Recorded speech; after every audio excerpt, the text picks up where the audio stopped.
जय हिंद दोस्तों, कैसे हैं आप? आ गया हूँ मैं आपका दोस्त लेके आपके लिए एक और रोजगार से जुड़ी जानकारी। तो शुरू करने से पहले अगर चैनल से नहीं जुड़े हैं तो सब्सक्राइब कर लीजिए और जाने से पहले इस वीडियो को लाइक कर दीजिएगा ताकि हमारा जो मोटिवेशन है वो ऐसे ही बना रहे। तो आज की जो वैकेंसी होने वाली है वो railway recruitment cell central railway की वैकेंसी है, जिसमें एक जो है नोटिफिकेशन रिलीज हुआ है अप्रेंटिसशिप का, जो कि काफ़ी अच्छी मात्रा में अप्रेंटिसशिप प्रोवाइड की जा रही है। तो उसी के रिगार्डिंग हम इस वीडियो में डिस्कस करने वाले हैं। क्या रहेगा प्रोसेस और कैसे आपको अप्लाई करना, कंप्लीट हम इस वीडियो में डिस्कस करेंगे। तो ये जो वैकेंसी है railway recruitment cell central railway की वैकेंसी है। और यहाँ पे आप देख सकते हैं कि ये जो वेबसाइट है rr.cr.com पे होम पेज पे हम, और होम पेज पे आप देखेंगे तो यहाँ पे आपको जो नोटिफिकेशन है वो दिख रहा होगा। यहाँ पे आप देख सकते हैं अप्रेंटिसशिप के रिगार्डिंग नोटिफिकेशन है। ये नोटिफिकेशन आप यहाँ से जाके डाउनलोड कर सकते हैं। आपको अप्लाई करने के लिए सबसे पहले जो है रजिस्टर करना होगा। ऐसा एक पेज ओपन होगा, यहाँ से आपको रजिस्ट्रेशन जनरेट करना होगा, रजिस्ट्रेशन आईडी क्रिएट करनी होगी। और रजिस्ट्रेशन आईडी क्रिएट करने के लिए आपको जहाँ पे क्लिक करना होगा क्लिक हियर टू रजिस्टर। जब आप क्लिक हियर टू रजिस्टर करेंगे तो यहाँ पे आपसे ये फॉर्म दिया रहेगा, online application for the engagement of training of act apprenticeship in central railway. So इसमें आपको यहाँ पे सिलेक्ट करना होगा। यहाँ पे आप जाएंगे तो आप अपने में जिस भी स्टेट से हैं वो स्टेट आप मेंशन करेंगे। जैसे मान लीजिए कि यहाँ पे छत्तीसगढ़ मेंशन करते हैं, तो आपको अपना आधार नंबर जो है वो यहाँ पे आधार कार्ड आपके पास में है तो वहाँ पे आप मेंशन कीजिएगा। अगर नहीं है तो I have applied for Aadhaar card ऐसा करके इनरोलमेंट नंबर आपसे पूछा जाएगा। लेकिन आपके पास में है तो आप इस पे क्लिक कीजिएगा। साथ ही साथ में आपको दूसरा जो प्रोसेस करना है वो आपका नाम लिखना है, आपके पिता या फादर या हस्बैंड का नाम लिखना है, मेल जो कैटेगरी है, जेंडर है आपका, मेल फीमेल, वो आपको लिखना है। कम्युनिटी आप किस कम्युनिटी मतलब जो कास्ट है आपकी वो यहाँ पे मेंशन करना है। उसके बाद में ईमेल एड्रेस और मोबाइल नंबर आप कंफर्म कर दीजिएगा। देन आपको जो है अपनी डीओबी मेंशन करना है। तो आपकी जो डीओबी में जो मेंशन करेंगे वो आपकी जो काउंट होगी 15 जुलाई 2024 के अकॉर्डिंग काउंट होगी। तो अगर आप 15 जुलाई तक आप एलिजिबल हो जाते हैं तो आप आवेदन कर सकते हैं। अगर इसमें जो मिनिमम एज लिमिट है वो 15 साल से लेके 24 साल तक है यहाँ पे। तो आप 15 साल से 24 साल के बीच में अगर 15 जुलाई तक हैं तो आप आवेदन कर पाएंगे। अगर आप हैंडीकैप हैं तो यहाँ पे यस कर दीजिएगा, अगर नहीं है तो उस कंडीशन में नो कर दीजिएगा। हैंडीकैप अगर हैं तो उस कंडीशन में आपसे टाइप पूछा जाएगा। जब आप टाइप मेंशन करेंगे तो वहाँ पे आपसे रिक्वायर्ड डिटेल्स पूछी जाएंगी। यहाँ पे एक और मेंशन पॉइंट है कि अगर आप एक सर्विसमैन हैं तो उसकी भी डिटेल्स यहाँ पे आप फिल कर सकते हैं। उसके बाद में आपको सिलेक्ट करना है कि आपने आईटीआई कौन सी ट्रेड से किया है, जिस ट्रेड के लिए आप अप्लाई करना चाहते हैं। तो यहाँ पे जैसे ही आप मेंशन करेंगे तो यहाँ पे इतनी सारी ट्रेड्स मेंशन है, इसमें से आपकी जो भी ट्रेड है वो आप सिलेक्ट कीजिएगा। और उसके लिए जैसे मान लीजिए कि मैकेनिक आपने सिलेक्ट किया तो यहाँ पे आपको मोटर व्हीकल की मैकेनिक मिल जाएगी। तो उस ट्रेड के लिए आप अप्लाई कर रहे हैं तो वो आप सिलेक्ट कीजिएगा, देन नेक्स्ट कीजिएगा। आपसे जो रिक्वायर्ड रजिस्ट्रेशन प्रोसेस है वो कंप्लीट हो जाएगा। उसके बाद में आपको क्या करना है कि आपको रजिस्ट्रेशन नंबर आपका जो जनरेट होगा और जो पासवर्ड होगा वो आपके मोबाइल नंबर और आपके ईमेल एड्रेस पे आपको मिल जाएगा।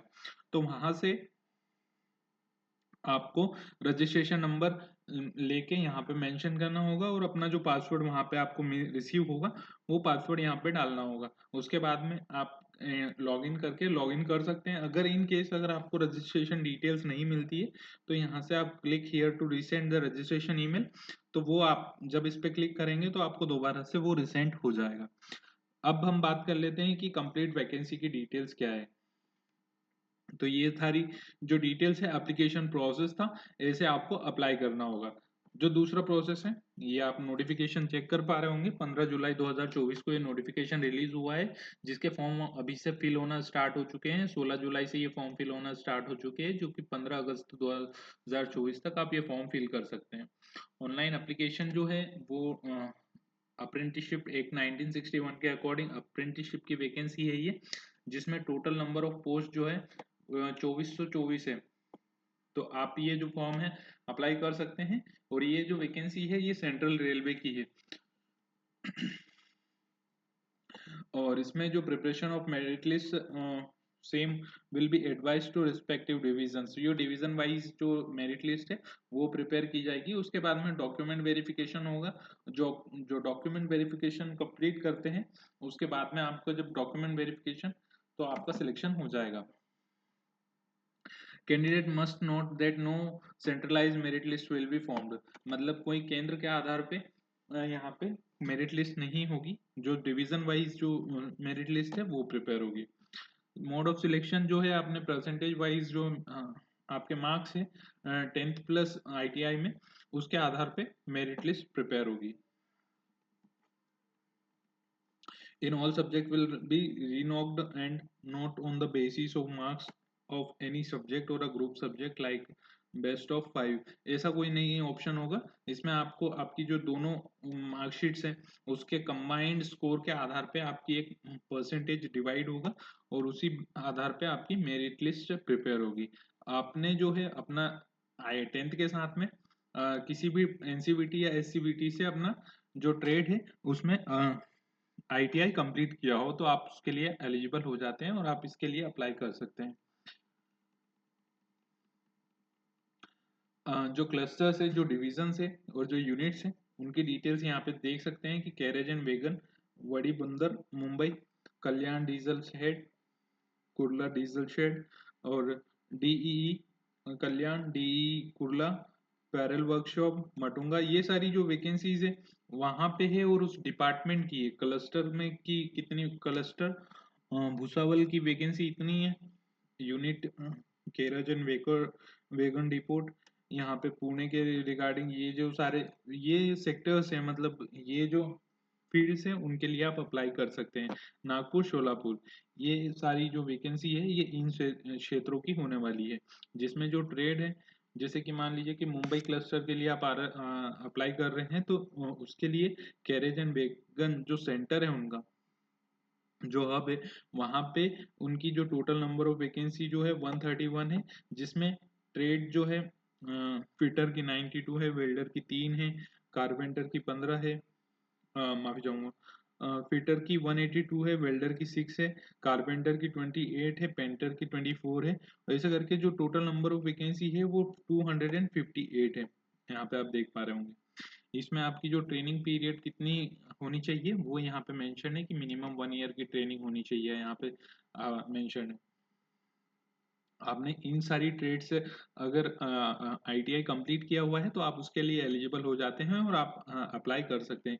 इलेक्ट्रिशियन, मशीनिस्ट, वेल्डर और यहाँ पे प्रोग्रामिंग सिस्टम एडमिनिस्ट्रेशन इसकी भी अगर आपने एक एक ईयर की ITI की हुई है तो आप इसके लिए आवेदन कर सकते हैं। कूलर डीजल के लिए भी सेम चीज कहूंगा।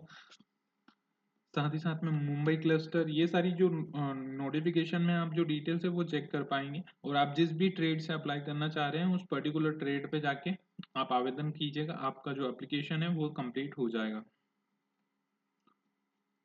यहाँ पे टोटल नंबर ऑफ वैकेंसी काफी अच्छी है, 2424 वैकेंसी है। तो आप जब भी आवेदन करें तो आप अपने जो डिवीजन वाइज जो है क्योंकि मेरिट लिस्ट जो प्रिपेयर होगी वो डिवीजन वाइज होगी। तो डिवीजन जिस डिवीजन में आप उस डिवीजन की कितनी वैकेंसी है और कैसे आपको अप्लाई करना है वो मैं आपको इन्फॉर्म कर चुका हूँ। तो आप नोटिफिकेशन एक बार खुद से जाके चेक कर लीजिएगा ताकि आपको जो क्लैरिटी है वो एक बार और हो जाए। इन केस अगर आपको कुछ डाउट होता है तो आप कमेंट कर दीजिएगा, मैं आपको उसका आंसर कर दूंगा। और आप इस वीडियो को लाइक कर दीजिए और चैनल को सब्सक्राइब कर दीजिए ताकि हमारा जो मोटिवेशन है वो ऐसे ही बना रहे।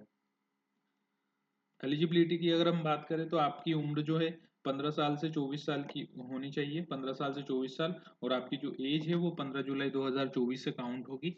जिसमें आपको SC ST के लिए 5 इयर्स का रिलैक्सेशन है और 3 इयर्स का जो है OBC का है रिलैक्सेशन यहाँ पे देखने को मिलेगा।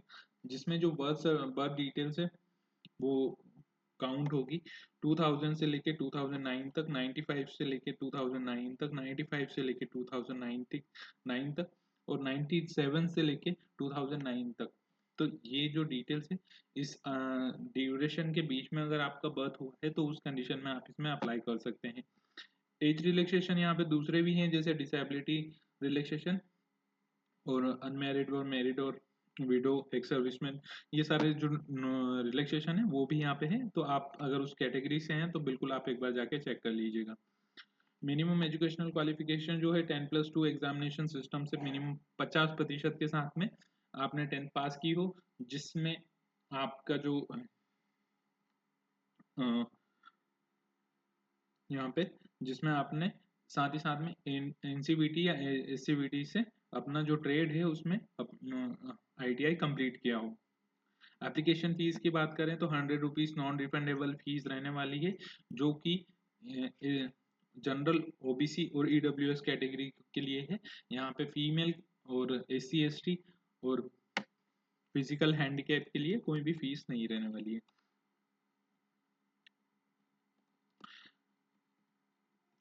इसमें मेडिकल भी होगा आपका, जो जो आप आवेदन कर रहे हैं उसके रिगार्डिंग।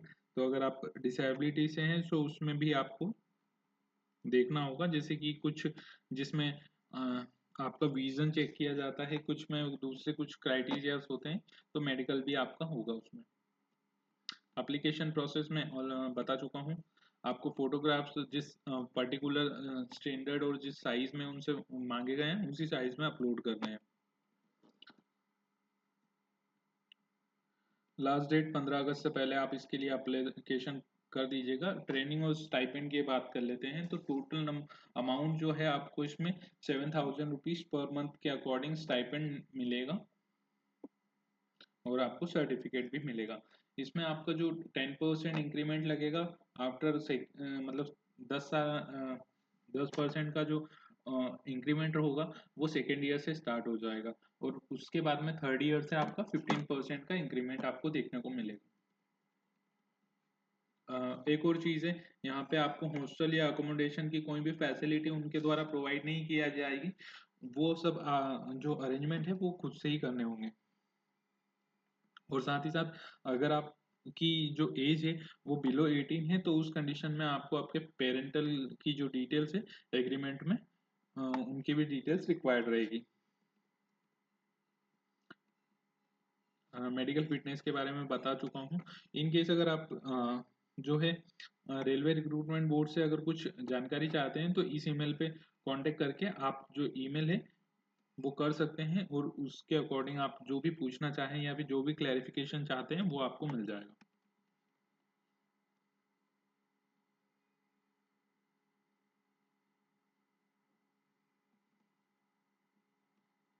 सो ये थी हमारी कंप्लीट इन्फॉर्मेशन। कैसी लगी आपको जानकारी, कमेंट करके बताइएगा, और साथ ही साथ में इस वीडियो को लाइक कर दीजिए और चैनल को सब्सक्राइब कर दीजिए ताकि हमारी जो जानकारी है वो आप और लोगों तक पहुंचा सकें और उन्हें भी इस चीज़ का फ़ायदा हो जाए।